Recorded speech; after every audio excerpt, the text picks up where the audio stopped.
Good morning, Australia. Well, here we are. It's a Wednesday morning. It's a beautiful sunny day here down in Melbourne, and I'm going to read you something that I want you to take notice of, and I'm also going to post it on the YouTube in discussions where you see posts, because it's important that this information gets to you. Now, if I get to 10 minutes and I haven't completed, I will stop and we'll have a part 2. So this is basically been compiled from the research and comments of several Commonwealth public officers and also, officials, not officers, and several scholars of our lawful constitution, including, but not limited to, Wayne Glue, Dick Yardley and Richard Gunter, who have contributed to this, and it's been transcribed by me. And we say this without prejudice. 1901, the Constitution of the Commonwealth of Australia Act was gazetted, proclaimed, making it rule of law in Australia. So that's 1901, the 1st of January 1901. Through the Commonwealth of Australia Constitution Act of 1901, the political structure consisted of the Parliament. Now I'm going to explain what these terms mean. The Parliament is the voice of the people through their elected representatives. The voice of the people. The government. The servants of the Commonwealth of Australia, meaning the servants of the people. Acting under instruction from the Queen on the advice of the Parliament through her representative, the Governor-General. Through her representative, the Governor-General. So the Governor-General, if you like, the Queen is the umpire. You've got the people, and then you've got the Parliament, and then you've got the government. So the Parliament and the government are two totally different things, all right? And we'll get to that further on. Now, the next point was the judiciary. I have trouble with that. The neutral, and this is very important, the neutral judges holding the Queen's authority to render justice through the rule of law, which is our lawful constitution. Act of 1901, which consists of its preamble, clauses 1 to 9, the schedule, and as of 2020, the 8 lawful changes. Remember that, because it's very important. Now, moving along, courtesy of the turmoil of World War I, England was forced into legislative changes which also affected Australia. Australia became a member of League of Nations, the forerunner to the United Nations. Anyway, 1931. England enacted the Statute of Westminster and formed the Commonwealth of Nations. The intent of the Commonwealth of Nations was to provide all countries in the British Empire, including Australia, with their individual independence, while still including them in the Commonwealth of the original Empire dominions as nations with historic and personal connections. Okay? Now, there were several key elements to this Westminster Statute. The Statute of Westminster gave a dominions, which is members of the British Commonwealth, parliaments, the right to make laws that would normally be unacceptable or repugnant under English law.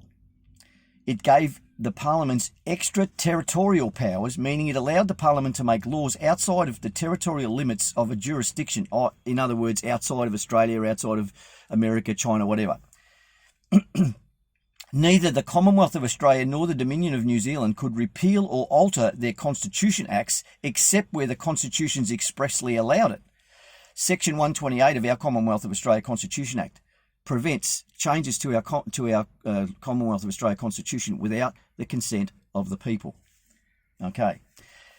1942 onward, our Parliament could enter into all sorts of agreements that you or I, as Australians, and their employers, if you like, would not favour, but could not touch our constitutional rules, which means they could not change our constitution without our consent, which would also mean that in some areas, what they wanted to do would require our approval by referendum. Would require, yes, must require. The politicians might have gotten free from England, but they still had the people of Australia to deal with. Now we speed forward to 1973.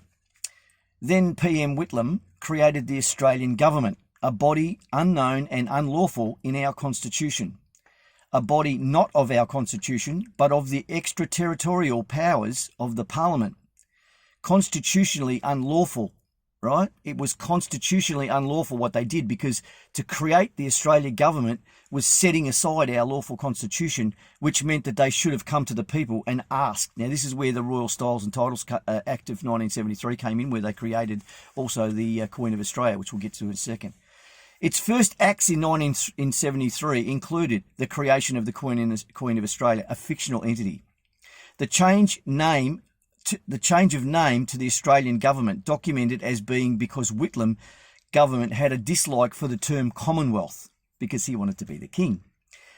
The removal of the Commonwealth, those three very important words, of the Commonwealth, and variations of that from all legislation. So they removed of the Commonwealth from in all variations from all parts of legislation, laws, and so on. The replacement of that term with of Australia, unlawful, and similar where necessary to perpetuate their creation of the Australian government. So that body, the Australian government, was not only unknown and unlawful in our constitution, it also removed any reference to our Commonwealth of Australia from its operations. In other words, the Commonwealth of Australia was set aside with our lawful constitution in favour of Australia and the Australian government.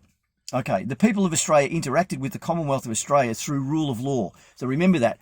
Our constitution is the rule of law. We interacted with that, no problems, as the rule of law. Okay, which did not require individual contracts specifically, as the Commonwealth structure was in itself a contract. Commonwealth of Australia, the people. Okay, the Commonwealth of the people of Australia. The Australian government began a lengthy process of individual, repetitive agreements and contracts to get to where we are today. We have individual agreements and contracts with the Australian Government Corporation and its subsidiary privatised agencies for every element of our life. Under our Commonwealth of Australia, we didn't need any of that. These contracts include, but not limited to, the welfare that was intended for people as a reward. And welfare is not really the right word. It's a reward for being a good Australian, for contributing to our economy and our society. And those included aged pensions, veterans pensions, disabled persons pensions, the health system, the disability system, and medical services and conditions. Because remember that in a lot of cases where you are sick from a terminal illness or something like that, you actually have to enter into a contract with the Australian government to be looked after, which is bullshit. Aged care, perfect example. It's a contract with the Australian government. Under the Commonwealth, none of this would be required, because we, as a Commonwealth, would look after the people in our Commonwealth. Okay.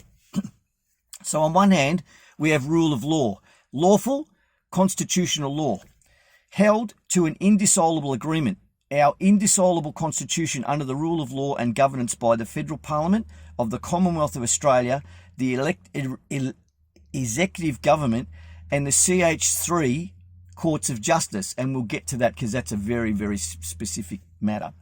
On the other hand, we have code law, unlawful, held to personal individual agreements that operate via an extraterritorial body bound to UN Admiralty law under the Australian government, subsidiary private agencies, and CH2 courts dealing with alternate dispute resolution processes.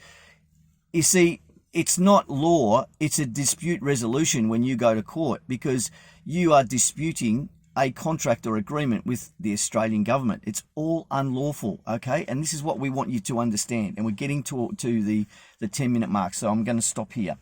So, although the Statute of Westminster gave Parliament the power to enter into a new international agreement or agreements, it did not permit the Parliament to change the rules of the people, which is the Commonwealth of Australia.